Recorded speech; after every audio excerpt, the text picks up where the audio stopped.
Good afternoon, good morning, good evening, whatever time zone it is, wherever you're in the world, it is your Lore Saviour, where today's topic has been inspired by a recent YouTube comment that I got for a video that I put out in April, the Bloody Guide to Vampire Roleplay, specifically the episode I did on role-playing the Lasombra, where, in response to how I would treat players who wanted to treat their clan Bane as a hacker power, providing an alternative dice roll that they could use, I had somebody accusing me of punishing players and treating them like a dumb child or an animal, which I thought was a bit harsh.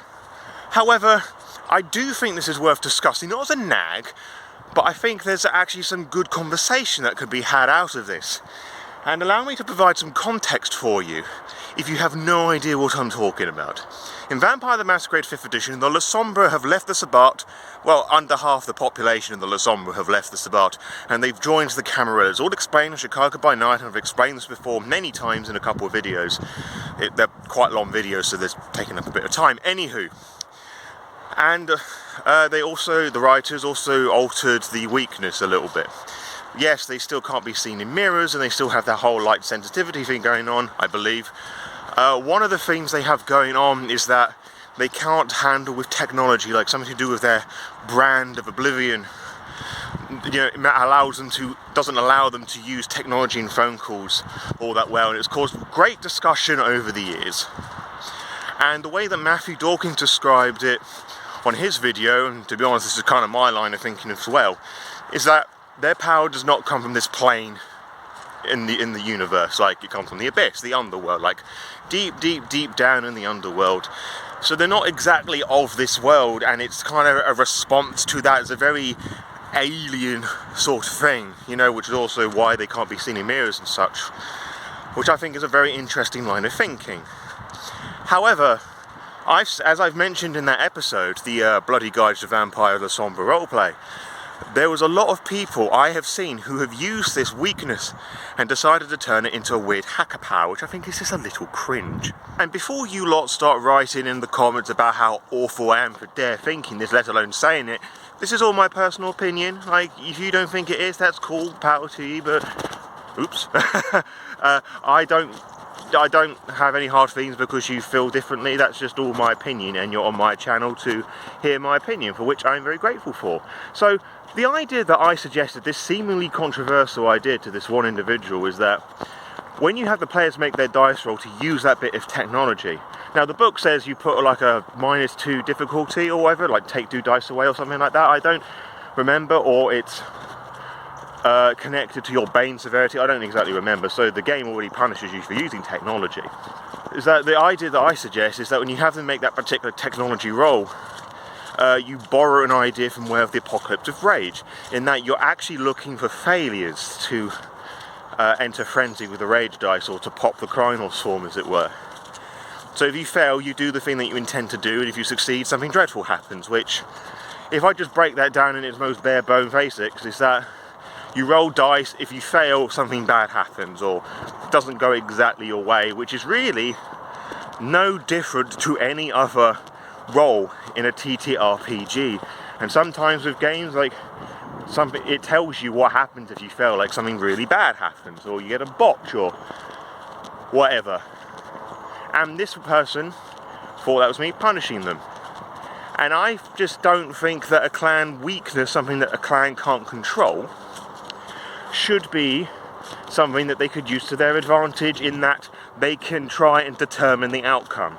Sure, if they like fuck around with a keypad, it's gonna fuck up, but if they're like trying to do something specific, and if I feel as a storyteller, they're trying to gain the system, as it were, they're not sticking to the concept of playing that clan, for warts and all, then there's this little suggestion for you, so they can make that roll, and they can try and do what they wanted to do, but there is still the inherent weakness of the clan weakness. There's still that element of danger and fear, so, which I feel is a healthy compromise, rather than just saying, no, it's cringe, don't do that.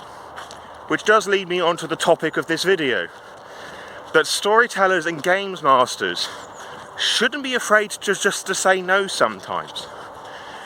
If it doesn't make sense, or it's so outlandish that it would break the game, or it's just you know, so edgy or rude or offensive it's going to disrupt the gameplay.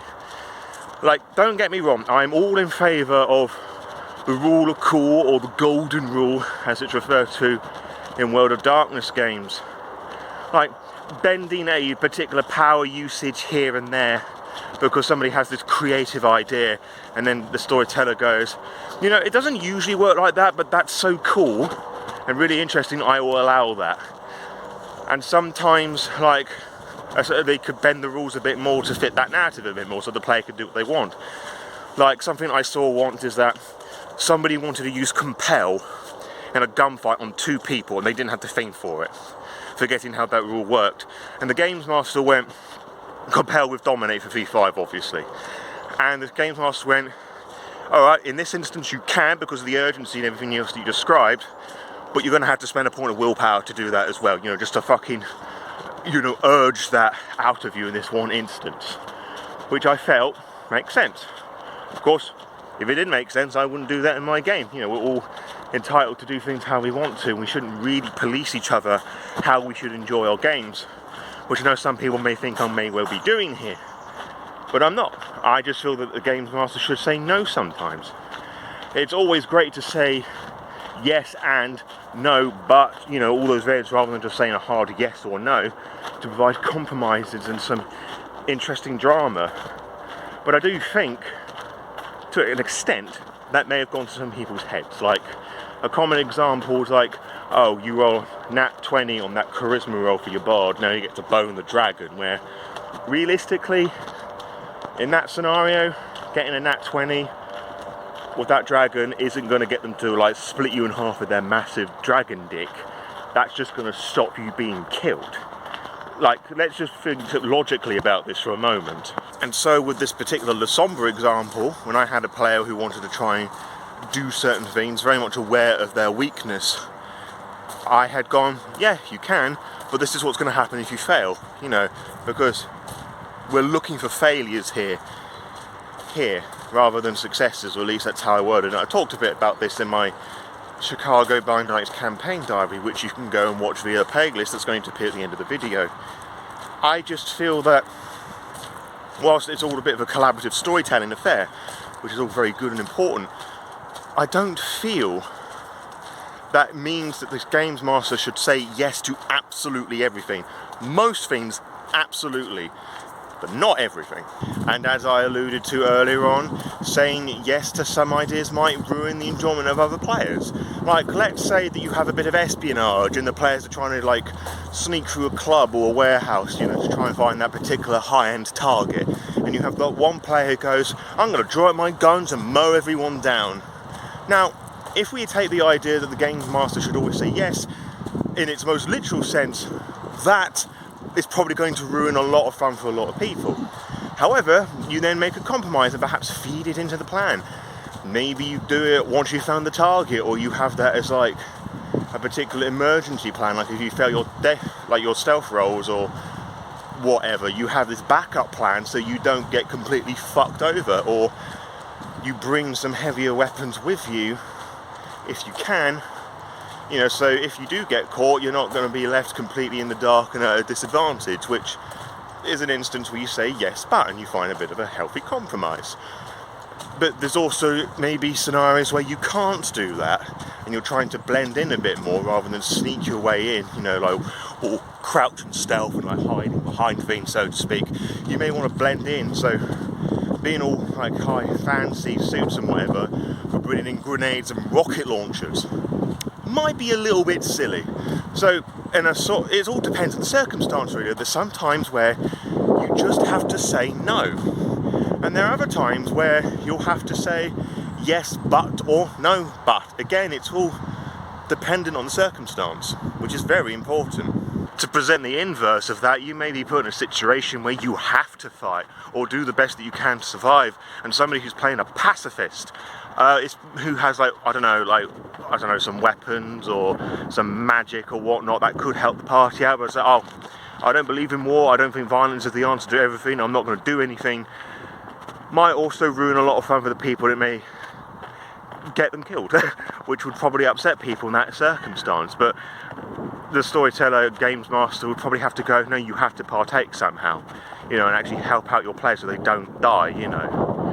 And of course, if they don't, they have to face the consequences for that. But those are just some two immediately obvious knee-jerk examples of this. And as I said, context is important.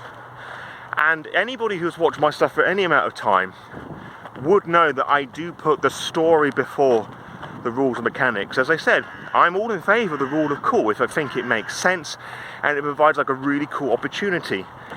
And if it involves like breaking a particular power's rules, I'm up front about this. I said, yeah, it doesn't usually work like that, but I'll allow you to do that, but it's going to cost this as well, or if you do that, this is going to happen. Like, I'm just open and upfront about how these things work, which creates drama and tension, which allows players to do what they want, but at the same time, it just makes them aware that this is a very specific instance and this isn't how it's always going to work, which I think it's very important to highlight for players, personally. Something I've also said many times before, particularly in my campaign diaries, when I'm running games, I don't see it as my world per se. I present little ideas and sprinkles of things and just let the players just grab what they want and run wild with it. Or don't. It's down to them. But it's still my game as well. Like, as a games master, you are entitled to have some fun with things as well and not provide everything for their players just for the sake of it. Also, giving them what they want all the time gets pretty boring for them as well, because it just feels that sometimes they may not have earned it, that they're just playing the game with cheat codes on, so to speak, which can be fun sometimes. And I don't think a games master should go out of the way and to make life difficult for their players and kill them all the time. Now, there are some games and circumstances where the mechanics do make it difficult. Merkborg or Morkborg, for example, an RSR classic, which can kill players pretty quickly, but that's just part of the world and setting. It's a grim, dark setting, and it's really dangerous. And as much as it's important is to let the players to have their creativity, they should have limits of that as well, I think. Honestly, I feel that games master and storyteller are weird terms for it. I used to think storyteller was a great term for it because they're telling stories, but so are the players. You know, because you're working together to tell this adventure that you're making up as you're going. Even if you're running like a pre-written run, you are telling that variation of the story together, you know, because word of mouth, you know, and all storytelling traditions, they would present each of these stories in a different way, in a different light, from a different perspective. So to call one person in the game the storyteller is a bit fucking weird to me. I think, personally, that a better term for it should have been a games judge. A GJ. Doesn't quite roll off the tongue as GM, but there you go. The games judge, I feel, was a much better term for it, because they are an arbiter of the rules and they decide what comes and goes. They can be as corrupt or as fair as the situation allows, you know, but they are the ones who decide at the end of the day what is and isn't okay in a scenario, and they make compromises and all the stuff I've talked about before in this video and other ones. So if you have the opinion that regarding my usage of technology-based dice rolls, so V5 Lasombra treats players like dumb kids or animals, that's your opinion. And if you would run things differently in your game, that's fine. You are a different games judge or arbiter than I am. I'm not going to police you that you're doing things wrong. I may disagree with you, but that doesn't mean that you're wrong. It doesn't mean that I'm right either. Where have we heard that one before? Oh yes, with every book review that I've done, where it's all subject to one's own opinion. Because the important thing is that you and your players are all having fun. And again, I will just say, you the games master are entitled to have fun with it as well. Don't just give players everything you want. Yes, encourage their creativity. Don't say no to things unless there's a very good reason not to. You know, again, with a character creation thing, if you're Fallout. Let's use Fallout as an example. That's on my mind at the moment. If you're wanting to play a game and starting off all as Vault Dwellers, and Vault 69, because I'm a child in it, it's a nice vault, and having somebody playing a Nightkin might be a bit fucking weird. Now, you can come up with a reason for that. In your version of Vault 69, they could be doing experiments with Nightkin, and that might be a way you could make that work, but it doesn't seem a bit weird, doesn't it?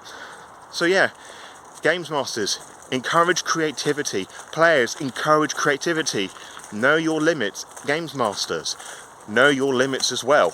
And if players want to make us a suggestion that you don't think that's going to work, say no sometimes. It's okay. And if you can find a way to make this idea work, that's fantastic. That's a wonderful example of your creativity, and you should give a pat on the back for that. And if it turns out to be a mistake, then, well, that's a lesson learnt next time, isn't it? Because, you know, it's all about learning and expanding ideas and horizons. Yeah, no, it's all good and well and done, providing no one gets upset, and, you know, and it does happen sometimes, so if that does happen, it's, again, another learning opportunity, and hopefully it doesn't sour relationships too much, so you can just move forward and try and work out a solution. Because you can never really move on from something, it's always a matter of moving forward. So my wording was particularly deliberate there. So let's keep those creative channels open. Let's accept that no isn't necessarily a bad thing, and the Games Master's deciding that, hopefully, if they're not being a dick about it, is doing it to make sure that the narrative isn't broken and players are not going to be upset by those decisions. People are going to make mistakes sometimes, and that's okay. You know, Games Masters do encourage players to come up with your creative ideas, but say no sometimes. It's okay. But what do you lot think about this? Do you think this is all fair and sound?